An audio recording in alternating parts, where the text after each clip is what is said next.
Good afternoon or good morning if you're in Pacific time or West. My name is Dr. Kara Metz. I am the program chair of the BA of Health and Human Services program, and I will be your session host, along with Dr. Paul Greenberg, who will be in the chat.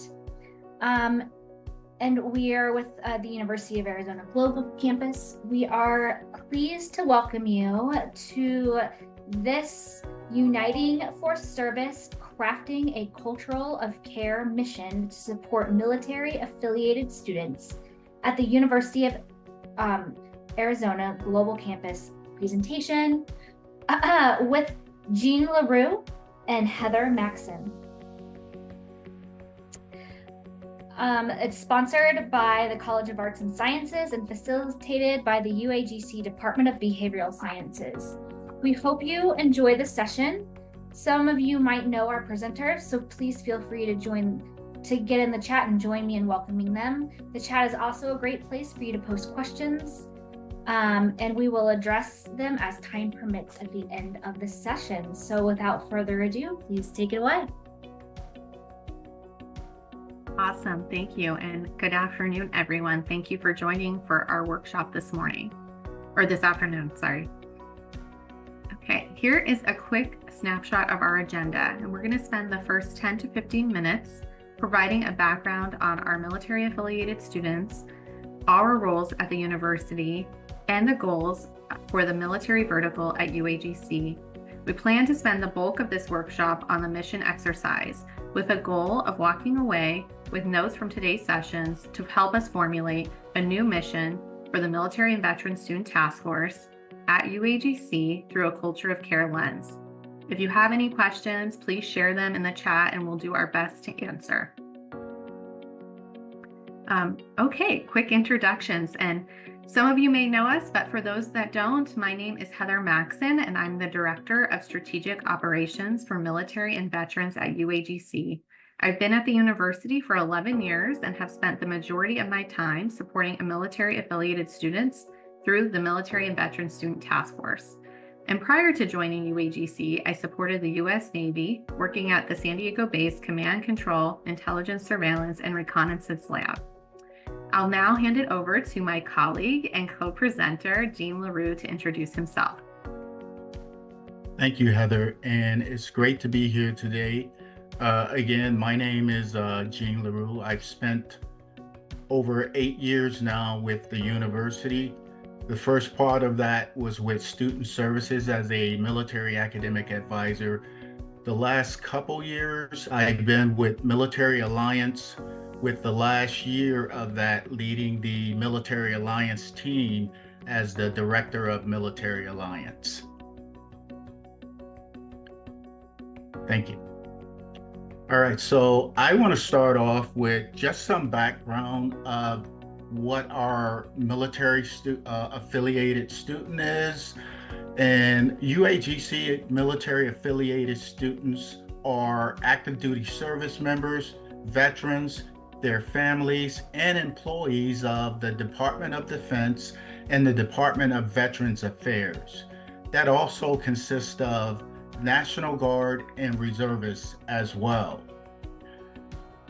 On average, approximately 25% of our UAGC students are military affiliate students, with the majority of that being active duty. While military affiliate students share the same challenges as our regular student body, they also face unique challenges, and especially our active duty student body. They face operational tempo and update in it. They also face challenges with deployments, field training, and permanent change of duty stations. I also want to share with you that while active duty members directly face those challenges, their spouse and family members who may also be students here at the University of Arizona Global Campus may also indirectly face those challenges as well. Thank you. Next slide. So I now want to go over some of the things that Military Alliance does out in the field in relations to maintaining a relationship with our stakeholders, with our external stakeholders. So with permission of the education centers, we meet with prospective and current students to share UAGC information, updated information, and to provide them with the guidance that they need to reach their educational goals here at the university. We also serve as liaison to our education centers, the education service offices, and the education staff. That relationship is vital because they are who hears directly from students on a daily basis.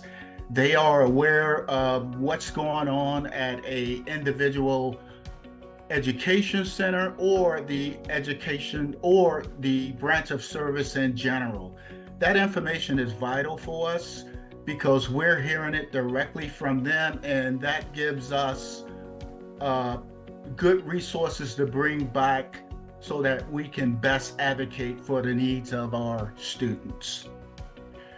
We also serve as members of the advisory team, and Heather will talk more about that in the next slide. We work across department lines so that we're always up on the most current information of the university.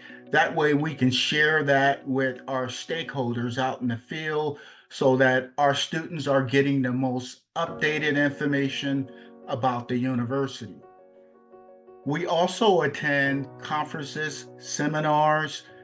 These help us stay abreast of what's going on in the field, the Department of Defense, the Department of Education. These help us stay abreast of what's going on in the military education department, the military education field, so that we can best serve our military affiliate students. Thank you. Thank you, Jean. I want to spend a few minutes on the Military and Veteran Student Task Force. The task force was established at UAGC over a decade ago when the university saw a growth in military student population. The founders of the task force recognized that these students had unique needs that need to be addressed through policy and operational changes. Today's task force includes representatives from all verticals, enrollment to faculty that are a manager and above. The task force team is unique. Many other institutions don't have these types of collaborative bodies. A traditional campus-based college, most of the work around student engagement, compliance, and policy and processes or for supporting military affiliated students fall to one or two school certifying officials. As I mentioned earlier, I'm hoping this presentation and discussion begins another evolution for this task force, establishing a new mission for the team to work and collaborate from, moving away from periodic updates of what's happening in departments or silos to solving problems head-on through a culture of care lens. Now I'm going to hand it back to Jean to speak about our first two goals and focus areas. Thank you, Heather. One of the things that we want to do is build an environment that attracts more military affiliate students.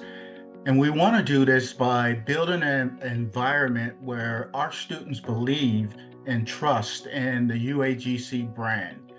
We want them to know that we're in this together. We are partners in helping them reach their educational goal.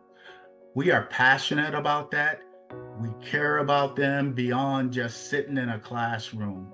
We care about their well-being, their family, and how they're doing on a day-to-day basis in general. We want to expand our brand into a larger military community. Right now, we're not places that we should be right now, and we want to get there. We want to get there through face-to-face interaction with students in various areas, expanding our knowledge, sending marketing to military installations that we're not there right now. We look forward to reaching out to a larger military community. Thank you. Yeah. Our third focus area is to improve pathway options for military affiliated students. We want to be able to provide them the degree programs that they want and need to advance their career aspirations. In addition, we know that military students have experience and training that can be applied to credit here at the university, and we want to maximize those options. I'm so glad to see some of the team members that we're partnering with to work on this as part of our discussion today. And the final bullet point is to enhance military student engagement opportunities. Just this week, UAGC's Military Support and Leadership Club transitioned to a Student Veterans of America chapter. Student Veterans of America is a national organization focused on supporting student veterans in achieving their educational goals and career aspirations. SVA has partnered with large organizations, including but not limited to Amazon, Walt Disney Corporation, and Lockheed Martin, to build offerings for chapter members across the nation. These resources include additional guidance on program selection and job postings with priorities offered to student veterans. This will now be available to UAGC SVA members. Okay, now it's time to get into the mission exercise. So to develop a mission, it's important to reconnect with purpose, values, and objectives. Our purpose is UAGC cares for its students, recognizing and addressing their distinct needs. The values are cares, communicate, advocate, respect, empowered, student-centered. And we just reviewed our goals and objectives with you. As a reminder, they are build UAGC's military brand, improve our pathways for military affiliated students, and enhance student engagement among military affiliated students. I'm now going to be handing it over to Jean to lead the exercise. I'll be keeping notes as we go through the questions. If we don't have time to get to you, or you prefer to just respond in chat, please do. In addition, you can email us at militarylliance@uagc.edu. Thank you, and I'll hand it over to Jean. Thanks, Heather. And again, you'll see that information again at the end of the presentation. But right now, we want to start off with the first question. You can answer by joining in, or if you're not comfortable with doing that, again, you can always send us your response. But we do want to note that your response is valuable. It helps us, and I mean all of us, because we're all in this together to create our mission.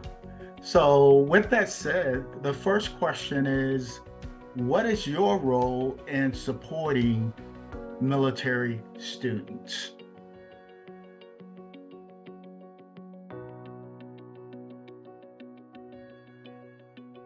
Anybody?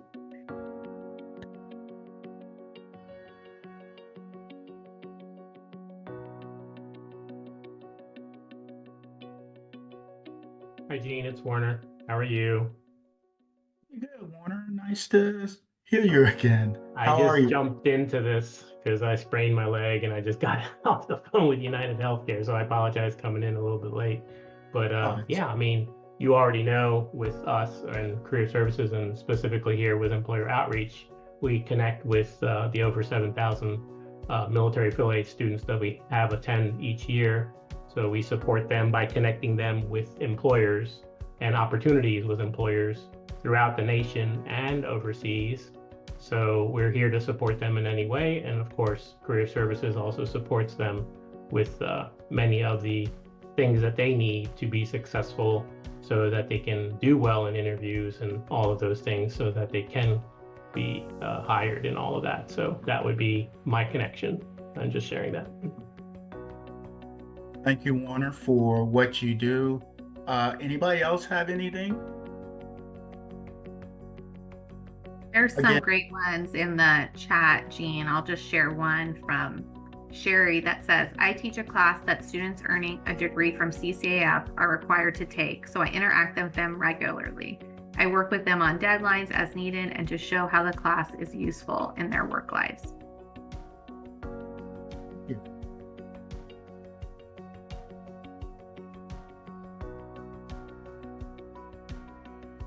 All right, so again, if you didn't have a response or put anything in the chat, you can always follow up to our Military Alliance email that we'll share with you again here shortly. So we're going to move on to the second question, and that is, how do you engage with military students on a day-to-day basis?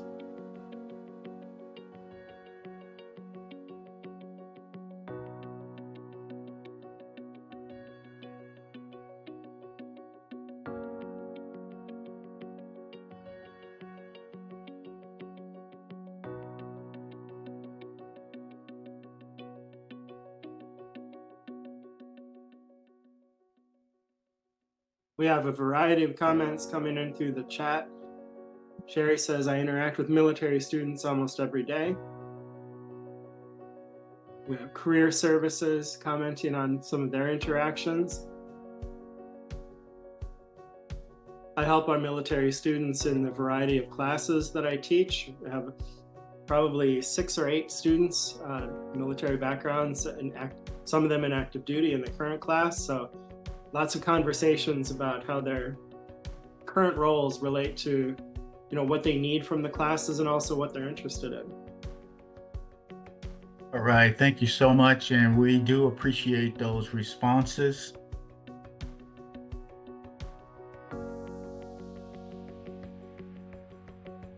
Rebecca Davis mentioned one career coaching and offering several employer information sessions with military-friendly employees like the Bureau of Land Management.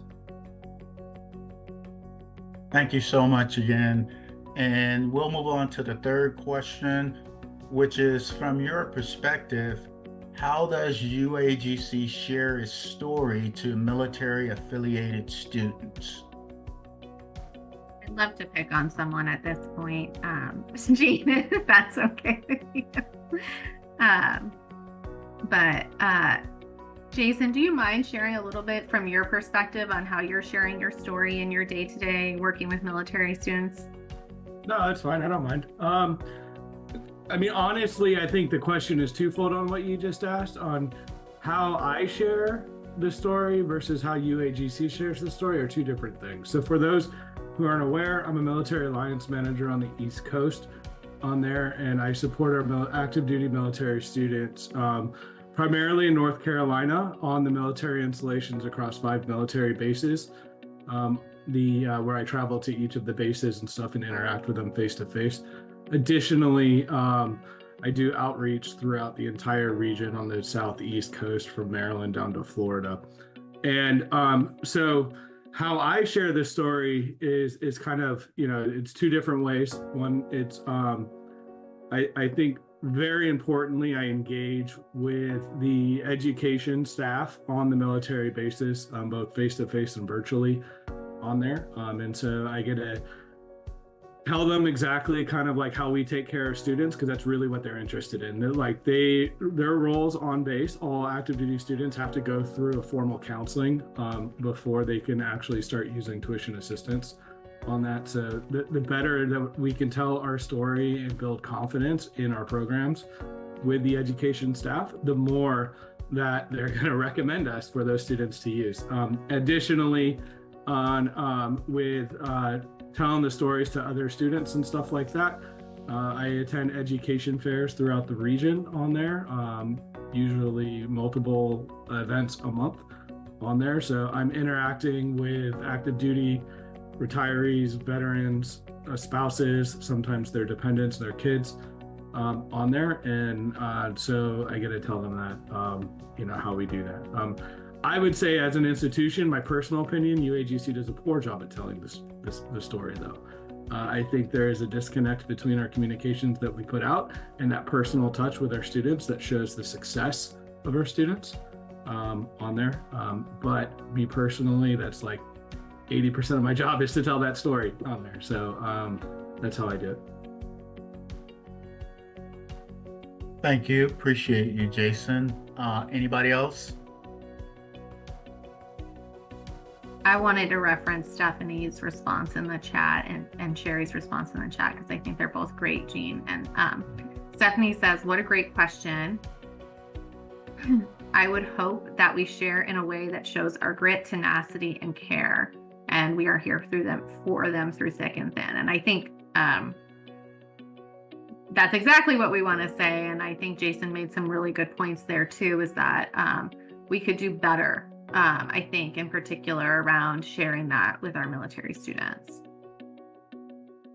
Right. And I know, Alexa, I see yours. I'm not going to read the entire thing, but essentially referencing flexibility and who we are and who to point them to. And I love Sherry's point. And she says she teaches a persuasion class. And so a lot of them use UAGC as an example of how they were persuaded to come here by our commitment to flexibility and other benefits of earning the AA through us. And that makes a lot of sense based on what we know about that population of students, especially our flexibility and our course offerings. Thank you all. And we are growing every day into our role. And we are coming up with new resources every day as to how we're going to interact with that community out there. So we're getting better, and you're making us better by your comments, and we definitely appreciate that. So the next question is, what value does UAGC bring its military affiliate students and the larger military community? Are you just waiting for responses in the chat or verbal as well? I'd love for you to unmute and share, yeah. Okay. So I believe that most of us know this. I'm not reinventing the wheel here, but obviously the UAGC is very popular with our military for obvious reasons because of deployments. For those who have to go away from their families for a year and they want to continue their education, as well as any permanent change of stations and moving from base to base, they can continue their education and complete it. And as far as the value of it, well, for obvious reasons, our military affiliated students are pursuing their degrees to either continue in the field that they had in the military and further themselves, or to potentially go into, as we mentioned, always say in the military, cross-train or going into some other field that might be something that they have an interest in pursuing, and that's the reason why they're getting their degree. But ultimately, the value it connects with their experience. And I think, granted, I work with employer outreach, but I think employers obviously recognize that.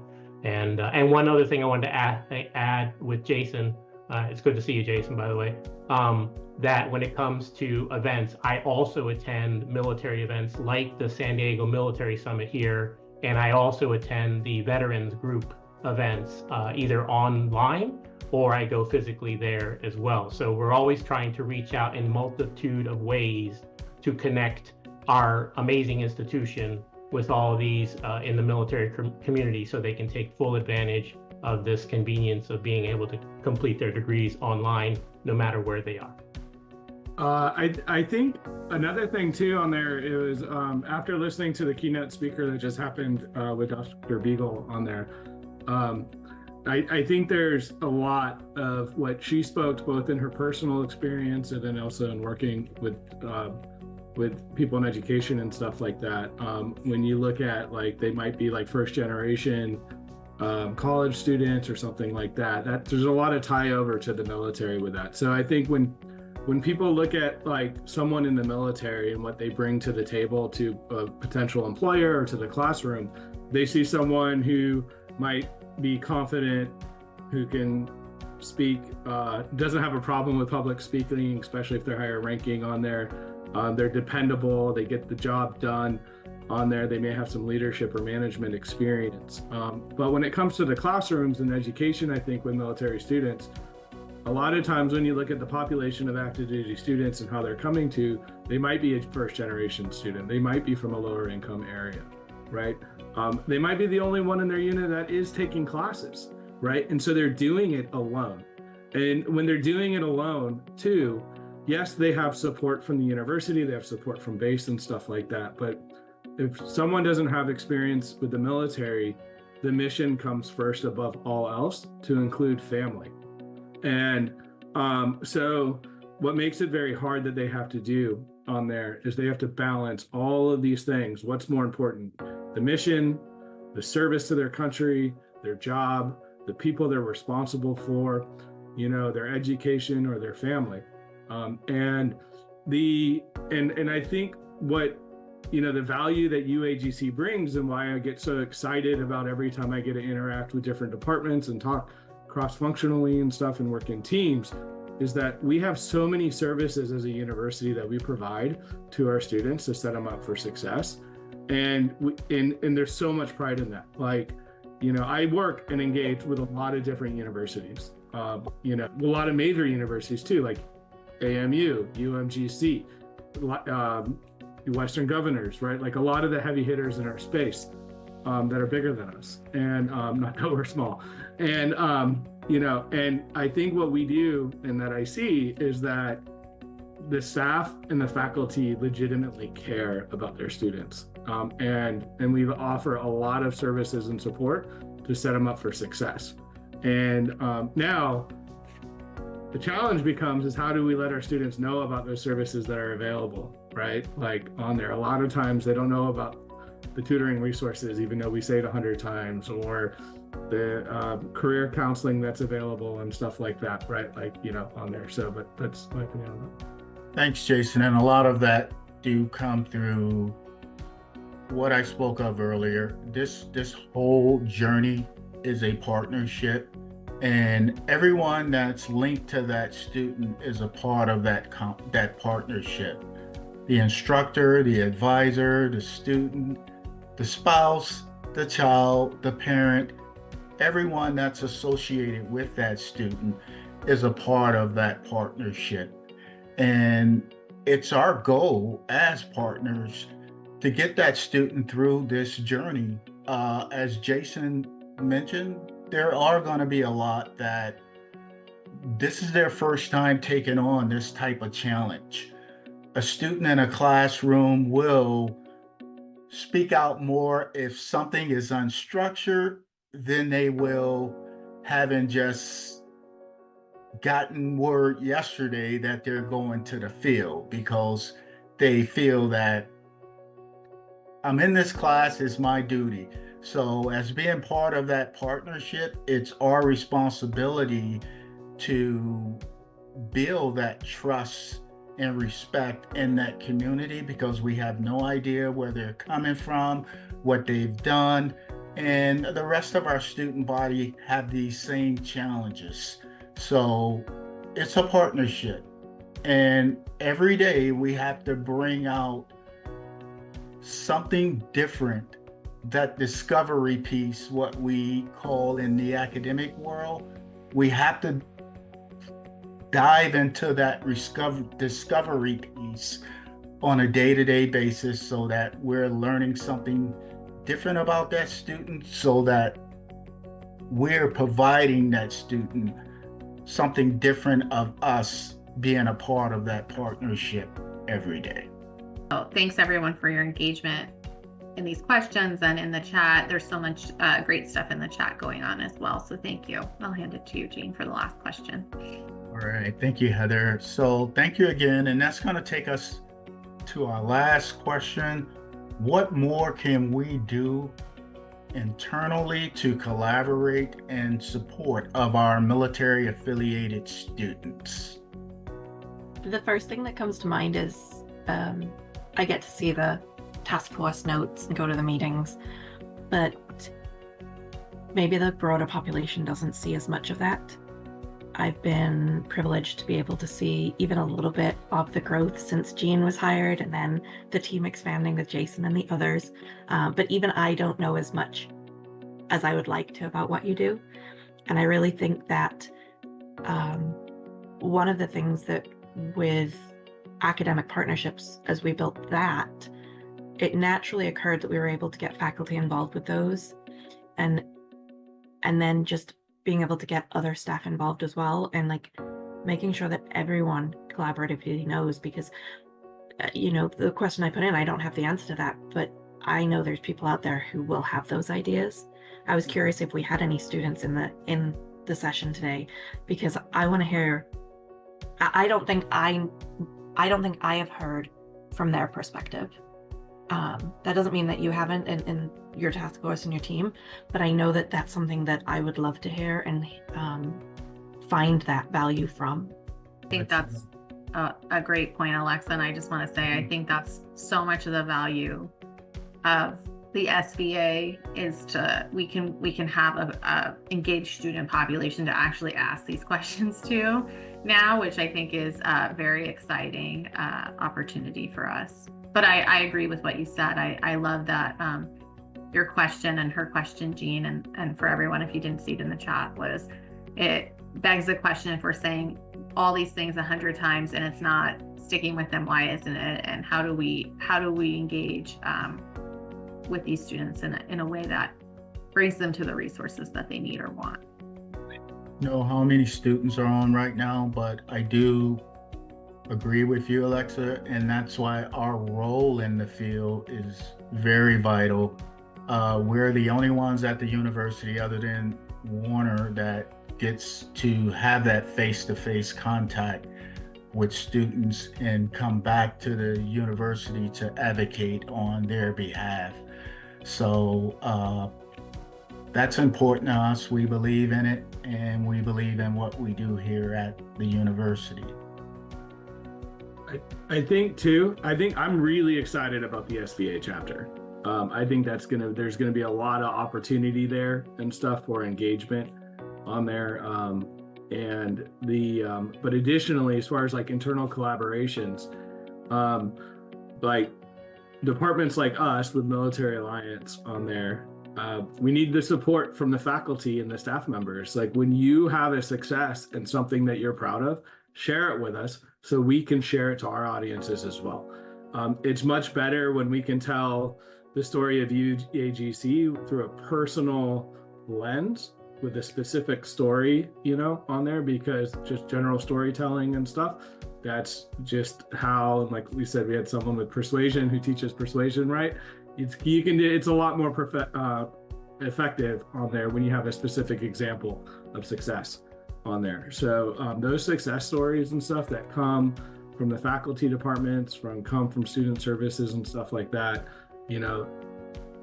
share those at the student that are in task force, through SVA chapter stuff, when we start doing comm stuff with that on there directly to Gene so he can get it out to us on that. Just share our success so we can broadcast it out.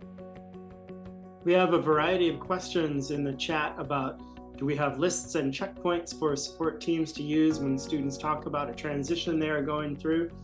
From Lai, we have a question. I know we have a military tab on our website, but I wonder if there's a resource support section.